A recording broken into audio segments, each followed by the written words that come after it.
उस प्रार्थना की शक्ति के बारे में परमेश्वर ने क्या बताया, आज उसे हम पढ़ेंगे। 5:13 में कि यदि कोई दुखी है तो वह प्रार्थना करे, यदि आनंदित है वह स्तुति करे। और 14 में क्या लिखा, यदि तुम में कोई रोगी है तो कलीसिया के प्राचीन को बुलाए। मतलब प्रार्थना की शक्ति इतनी बड़ी शक्ति है कि अगर कोई पास्टर, कोई याजक आपके पास नहीं है, कोई अगर आपके पास आप जल्दी से पहुंच नहीं सकते, घर में कोई प्रॉब्लम है, तो अगर कलीसिया का कोई प्राचीन व्यक्ति भी आपके पास है, नजदीक कहीं भी, जो चर्च में पुराना हो, सीनियर हो, आपसे पहले प्रभु को जानता हो, अगर प्रार्थना में थोड़ा सा भी आपको लगता है कि मुझसे ज्यादा प्रार्थना करने वाला है, अगर किसी भी प्राचीन को आप बोल दें कि प्रार्थना कर, तो यहां पर क्या लिखा कि कलीसिया का प्राचीन को बुलाए और वे प्रभु के नाम से उस पर तेल मलकर उसके लिए प्रार्थना करें। तेल मलकर प्रार्थना करें मतलब कोई पास्टर, कोई बड़ा योद्धा नहीं चाहिए, अगर कोई कलीसिया का प्राचीन व्यक्ति भी, कोई बड़ा बुजुर्ग भी, लेकिन ध्यान से सुनना, अगर कलीसिया का प्राचीन भी तेल लगाकर प्रार्थना करे उस बीमार के ऊपर, उस रोगी के ऊपर, तो आगे पढ़ें क्या होगा, प्रार्थना की शक्ति कैसे काम करेगी, पढ़ें। यदि तुम में कोई रोगी है तो कलीसिया के प्राचीनों को बुलाए और वह प्रभु के नाम से उस पर तेल मलकर उसके लिए प्रार्थना करे और विश्वास की प्रार्थना के द्वारा रोगी बच जाएगा और प्रभु उसको उठाकर खड़ा करेगा। बोलो हालेलुया। हालेलुया। प्रार्थना की शक्ति इतनी बड़ी शक्ति है कि अगर कोई विश्वास के द्वारा, कलीसिया का प्राचीन भी अगर किसी के लिए प्रार्थना करे और तेल लगाकर, तो बीमार खड़ा हो जाएगा, बच जाएगा। अगर कोई रोगी है, रोगी की बात हो रही है, बीमार व्यक्ति की बात हो रही है, लेकिन विश्वास के साथ प्रभु के नाम से अगर तेल लगाकर प्रार्थना की जाए तो प्रार्थना की शक्ति काम करेगी। और कलीसिया का प्राचीन भी अगर खाली तेल लगाकर प्रार्थना कर देगा तो क्या होगा, लिखा यहां पर, और विश्वास की प्रार्थना के द्वारा रोगी बच जाएगा और प्रभु उसको उठाकर खड़ा करेगा। बोलो आमीन। आमीन। विश्वास की प्रार्थना के द्वारा रोगी बच जाएगा, क्योंकि शक्ति क्या इस्तेमाल हुई है, प्रार्थना। रोगी बच जाएगा और प्रभु उसको उठाकर खड़ा करेगा। और आगे लिखा, यदि उसने पाप भी किए हो, मतलब वो रोगी पापी भी होगा, अगर कोई बहुत ज्यादा पाप करने वाला व्यक्ति भी होगा, कठोर व्यक्ति भी होगा, गुस्से वाला भी होगा, तो भी लिखा तो उनकी भी क्षमा हो जाएगी। बोला आमीन। आमीन। मतलब प्रार्थना की शक्ति इतनी बड़ी शक्ति है कि अगर आप किसी के लिए प्रार्थना करें और परमेश्वर से कहें, परमेश्वर इसके गुनाहों को माफ कर, और अगर तेल लगाकर आपने प्रार्थना में बोल दिया कि परमेश्वर मैं विश्वास करती हूं ये बच्चा भी तेरे नाम को जानने पाए, इस बच्चे पर दया कर, इस भाई पर दया कर, इस बहन पर दया कर, और मैं विश्वास करती हूं कि ये चंगा होगा और तेरी महिमा करेगा। अगर आपने ऐसा विश्वास के साथ किया है तो यहां पर लिखा है कि सचमुच में परमेश्वर उस रोगी को उठाकर खड़ा करेंगे। आमीन। और अगर वो पापी भी होगा तो उसके पाप क्षमा हो जाएंगे। बोला आमीन। आमीन। और लेकिन होता क्या मालूम है, कलीसिया का प्राचीन या सुसमाचार प्रचार करने वाला जब इस वचन को पढ़ता है, ध्यान से सुने, जब इस वचन को पढ़ता है, जब आप प्रार्थना की शक्ति को इस्तेमाल करते हैं, मेरी बात पर ध्यान देना, जब आप प्रार्थना की शक्ति को इस्तेमाल करते हैं तो सबसे ज्यादा आग किसको लगती है मालूम है, शैतान को। और वो क्या करता है, हाँ इसने तो शक्ति को इस्तेमाल कर लिया, ओहो हो, ये तो बहुत लोगों का भला करेगी, ये तो बहुत लोगों को भला करेगा। तो इसलिए वो क्या करता है, साथ के साथ जैसे ही आप प्रार्थना की शक्ति इस्तेमाल करेंगे, साथ के साथ आपके दिमाग को पकड़ लेगा और क्या बोलेगा मालूम है, वो बोलेगा अरे तू पास्टर क्यों नहीं बन जाता है, तू पास्टर बनना। तो फिर उसके अंदर क्या होता है, मैं आती है, वो दिमाग पकड़ा गया और मैं आती, कहता अच्छा अरे हाँ इसकी प्रार्थना की थी, ये चंगा हो गया, क्योंकि प्रभु ने वचन में क्या लिखा है, मांगोगे तो, मैंने मांगा था मुझे मिल गया, क्योंकि वचन में क्या लिखा है, यदि कलीसिया का प्राचीन भी बीमारों को तेल लगाकर प्रार्थना करे। मैं कलीसिया में बड़ा हूं, मैं काफी टाइम से चर्च जा रहा हूं, वचन में लिखा है प्रार्थना करोगे तो रोगी बच जाएगा। मैंने प्रार्थना की है और रोगी बच गया है और गवाही बन गई है। अरे वाह, शैतान ने दिमाग पकड़ लिया है और उसी टाइम क्या होगा, ऐसा मैं फिर से कर सकता हूं। फिर से वो 4-5 के ऊपर ट्राई करेगा, 4-5 बार प्रार्थना की शक्ति काम करेगी और रोगी बच जाएंगे, गवाही बनेगी।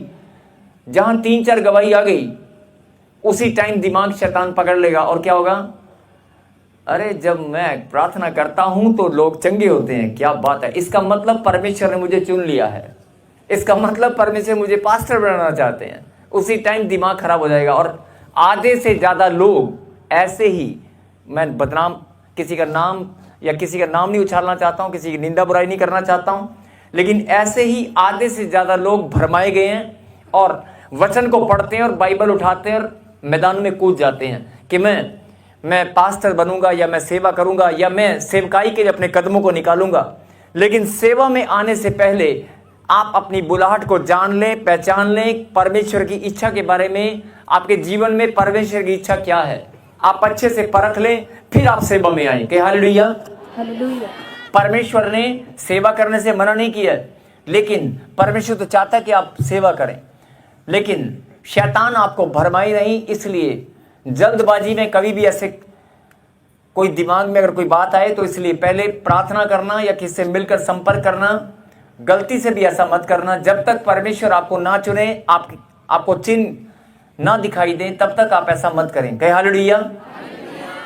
और बहुत सारे प्रभु के दास लोग सेवा में आते हैं और फिर शैतान उन्हें नाश करता है, बहुत सारे प्रॉब्लम्स अपने जीवन में लेकर आते हैं, लेकिन वो शैतान भरमाकर आपको छल लेता है, वो तब की बात है। लेकिन चलिए वो एक साइड में रखते हैं उस बात को।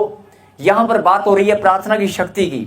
तो जब प्रार्थना की शक्ति की बात है तो परमेश्वर चाहते हैं कि जो बीमार है वो आपके आसपास है, जो बीमार है वो आपके नजदीक है, और जो प्रॉब्लम में या समस्या में उसे आप जल्दी मिल सकते हैं, वो आपके नजदीक है, आपके घर में, आपके पड़ोस में, आपके सफर में, कहीं भी कोई भी व्यक्ति आपको मिल सकता है। आप उसको सुसमाचार सुनाएं और प्रार्थना करें तो प्रार्थना की शक्ति काम करेगी। बोला आमीन। आमीन।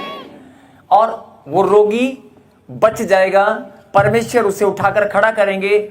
और लिखा कि अगर वो पापी मनुष्य भी होगा तो उसके पाप क्षमा हो जाएंगे। बोला आमीन। आमीन। इसलिए आगे क्या लिखा,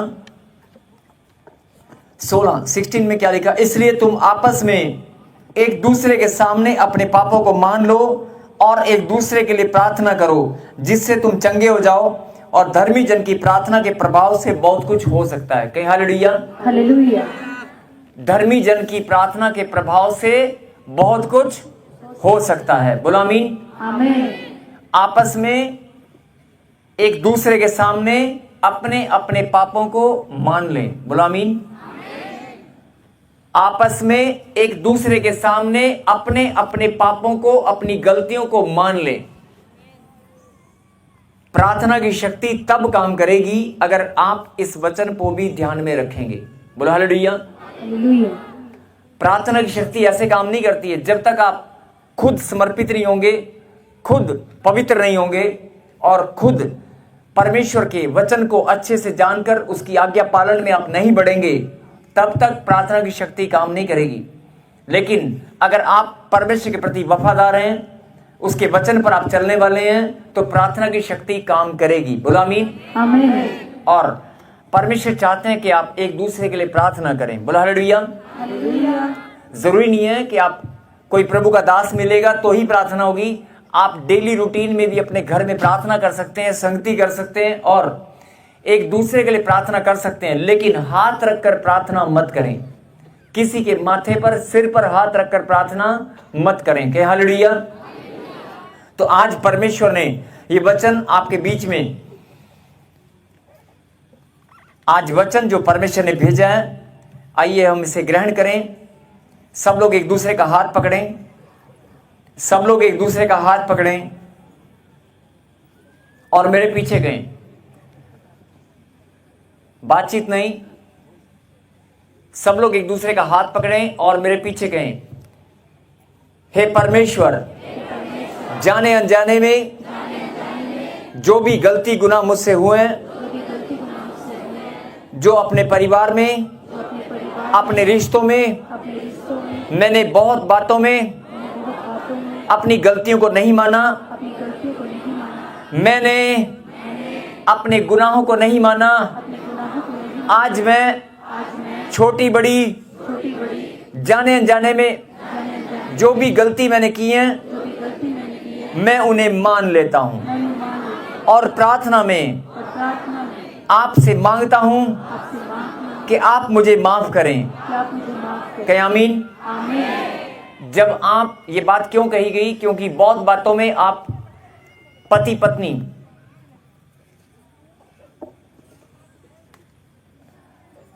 खास तौर पे पति पत्नी हस्बैंड वाइफ या घर के अंदर एक दूसरे की गलतियां निकालते हैं, या बच्चे भाई बहन माता पिता या दोस्त कोई भी हो एक दूसरे की गलतियां निकालते हो, कहते हैं तेरी गलती हो, कहते हैं तेरी गलती है। एक दूसरे से प्यार भी करते हैं लेकिन एक दूसरे की गलतियों को मानते नहीं हैं, एक दूसरे की गलतियों को नहीं मानते हैं। लेकिन यहां पर क्या लिखा कि प्रार्थना की शक्ति काम करेगी। जो तुम प्रार्थना अपने लिए भी करोगे, किसी के लिए भी करोगे, प्रार्थना में आपको उत्तर मिलेगा। लेकिन सबसे पहले आप अपनी गलतियों को मानना सीखें। बोला हालेलुया। अपने हृदय को कठोर मत बनाएं, अपनी गलतियों को मान लें। और किसके सामने मानना है? एक दूसरे के सामने। किसके सामने? आप अपने दोस्तों को, अपने सर्कल में, मान लो अपनी पत्नी से आप पराठे के ऊपर या सुबह नाश्ते के ऊपर आप लड़ाई झगड़ा करके निकलें, गुस्सा करके निकलें। आप ऑफिस जाते हुए अपने बच्चों के ऊपर, अपनी पत्नी के ऊपर चिल्लाकर आप निकल गए हैं, लेकिन जब आप काम पर पहुंचे या स्कूल में कहीं भी, वहां पर जाकर अपने दोस्त के साथ शेयर कर रहे हैं कि यार आज मैंने अपनी पत्नी को यार गलती, वहां आप गलती मान रहे हैं कि यार पता नहीं मुझे गुस्सा यार मैंने ऐसी डांट दिया, लेकिन आपने अपनी पत्नी के सामने अपनी गलती को नहीं माना। जो परमेश्वर चाहते हैं कि आप अपनी गलतियों को एक दूसरे के सामने में, जो आपके रिश्ते हैं, जो आपके रिश्ते हैं, उन रिश्तों को मद्देनजर रखते हुए, मतलब उन रिश्तों के सामने, एक दूसरे के सामने अपनी गलती को मानना है। भले ही सुबह नहीं माना, शाम को जाकर मान लो। जब आप अपनी गलतियों को मानेंगे और कहेंगे सॉरी मुझसे गलती हो गया था, उसी टाइम आपकी ब्लेसिंग खुल जाएगी। क्यों खुल जाएगी? क्योंकि जब आपके घर में प्रेम, अगर एक दूसरे का मन कठोर है, अगर आपके घर में लड़ाई माहौल का तनाव है, झगड़े का माहौल है, तो आशीष नहीं आएगी। अगर आपके घर में शांति और आनंद है, प्रेम है, तो आपकी ब्लेसिंग जो शैतान ने बांध रखी थी उसी टाइम छूट जाएगी। आमीन। और शैतान लड़ाई झगड़ा कराकर सबसे पहले आपकी आशीष को छीन लेता है। आपको अपने घर में लड़ाई झगड़ा नहीं करना है, और कोई फर्क नहीं पड़ता, अपनी गलतियों को आप मान लें। मैं नहीं बोल रहा हूं, ये परमेश्वर ने वचन में लिखा है कि आप अपनी गलतियों को मानने वाले बने। कोई मेडल नहीं लगेगा, लेकिन आपको ब्लेसिंग मिलेगी। कोई मेडल नहीं मिलेगा, कोई बड़े नहीं हो जाओगे कठोर हृदय बनाकर, लेकिन अगर विनम्र बनोगे तो वचन में यह भी लिखा है नम्र और दीन पृथ्वी के अधिकारी होंगे। बोलो आमीन। आमीन। तो आइए, जो वचन में प्रभु ने कहा, इसलिए तुम आपस में एक दूसरे के सामने अपने अपने पापों को मान लो और एक दूसरे के लिए प्रार्थना करो। फिर से हाथ पकड़ें। अभी आपने अपनी गलती को माना है, फिर से हाथ पकड़ें और मेरे पीछे कहें, हे परमेश्वर, आपके वचन में लिखा है एक दूसरे के लिए प्रार्थना करें। आज हम एक दूसरे के लिए प्रार्थना करते हैं। हे परमेश्वर, तू हम सबको चंगाई दे, सबको छुटकारा दे, सबकी सहायता कर, सब पर दया कर। जो प्रार्थना पर विश्वास करे वो चंगा हो जाए। हे परमेश्वर, हम सब यहाँ पर एक दूसरे के लिए प्रार्थना करते हैं। जो भी आज बीमार पहली बार आए हैं या कोई भी बीमार हो, आज वो चंगा हो जाए, सबका जीवन बदल जाए, सबके घर में शांति हो, सबके घर में शांति हो, सबके जीवन में आनंद हो, सब लोग धनी हो जाएं। हर एक श्राप, हर एक श्राप, फिर से कहें, हर एक श्राप हर एक श्राप सबके ऊपर से टूट नहीं पाए। सबके ऊपर से टूट नहीं पाए। हर एक श्राप, हर एक श्राप, हर एक बद्दुआ, हर एक बदुआ, हर एक जादू टोना हर एक जादू टोना सबके ऊपर से टूट नहीं पाए। सबके ऊपर से टूट नहीं पाए। हे परमेश्वर, हे परमेश्वर, आपने वायदा किया आपने वायदा किया, तुम एक दूसरे के लिए प्रार्थना करोगे, दूसरे के लिए प्रार्थना करोगे, प्रार्थना की शक्ति काम करेगी। प्रार्थना की शक्ति का। कहे आमीन। आमीन। और कहे आमीन। एक जोरदार ताली बजाएं। आज तक आप अपने लिए प्रार्थना करते थे, आप एक दूसरे के लिए प्रार्थना किया करो। और जैसे आज चेन बनाई है, ऐसे घर में जाकर चेन प्रेयर किया करो। और ये भविष्यवाणी है, 40 दिन अगर आप अपने घर में 4 लोग हैं, 5 लोग हैं, 10 लोग हैं, 20 लोग हैं, सब लोग अगर आप चेन बनाकर प्रार्थना करेंगे तो शैतान के गढ़ को, उसके जुए को आप उखाड़ दोगे। आमीन। पुराने से पुराना, पीढ़ी दर पीढ़ी श्राप भी अगर आपके घर में घुसकर बैठा है, अगर कोई बद्दुआ आपके घर में पीछा कर रही है, कोई बीमारी जेनेटिक्स कि मेरे दादाजी को कैंसर था, फिर माँ को हुआ, फिर पापा को हुआ, फिर HIV थी, या कोई भी कि मुझे भी होने वाली है, या डॉक्टर ने बोल दिया है तुम्हारे खानदानी बीमारी है, कोई खानदानी बीमारी नहीं है, वो सब श्राप और जुआ सब टूट गया। बोलो आमीन। आमीन। कोई बीमारी तुम्हारे घर में नहीं टिकेगी। बोलो आमीन। आमीन। ये परमेश्वर ने वचन में वायदा किया है, तुम एक दूसरे के लिए प्रार्थना किया करो और जिससे तुम चंगे हो जाओ। आमीन। आप पढ़कर देखना क्या लिखा, जब तुम एक दूसरे के लिए प्रार्थना करोगे तो चंगे हो जाओगे। मतलब अपने लिए प्रार्थना करोगे तो भी चंगे हो जाओगे, लेकिन अगर एक दूसरे के लिए प्रार्थना करोगे तो जल्दी चंगे हो जाओगे। और लिखा, धर्मी जन की प्रार्थना से बहुत कुछ हो सकता है। बोलो आमीन। आमीन। अपनी आंखों को बंद करें। सर्वशक्तिमान परमपिता परमेश्वर, जिन बच्चों ने प्रभु जी आज चेन प्रेयर किया है, जिन्होंने एक दूसरे के लिए प्रार्थना की है, मेरे पिता आज इन्होंने आपके वचन को पूरा किया है। मेरे खुदा, सच में प्रभु जी, प्रार्थना की शक्ति आपने वायदा किया है कि यदि कलीसिया का प्राचीन भी बीमारों को तेल लगाकर प्रार्थना करे तो बीमार चंगे होंगे और रोगी प्रार्थना की शक्ति से बच जाएगा। परमेश्वर उसे उठाकर खड़ा करेंगे और अगर वो पापी भी है तो उसके पाप क्षमा होंगे। मेरे खुदा, आज से हम वायदा करते हैं पिता परमेश्वर कि हम प्रार्थना करने वाले बनेंगे, हम एक दूसरे के लिए प्रार्थना में करने में बढ़ेंगे और मेरे पिता तेरे वचन को अपने जीवन में ग्रहण करेंगे, तेरे वचन की शिक्षा में बढ़ते ही जाएंगे। बोलो आमीन। आमीन। जिन्होंने वायदा किया है चेन प्रेयर करने का, ये भविष्यवाणी है कि अगर आप चेन प्रेयर करेंगे अपने घर में, रिसीव करना इस बात को और करके देख लेना।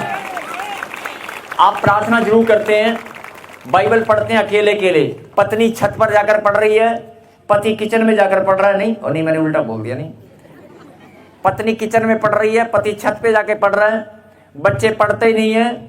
और अगर कोई बाइबल पढ़ते हैं तो पहले नींद आती है और बाइबल ही कई बार अपने ऊपर गिर जाती है।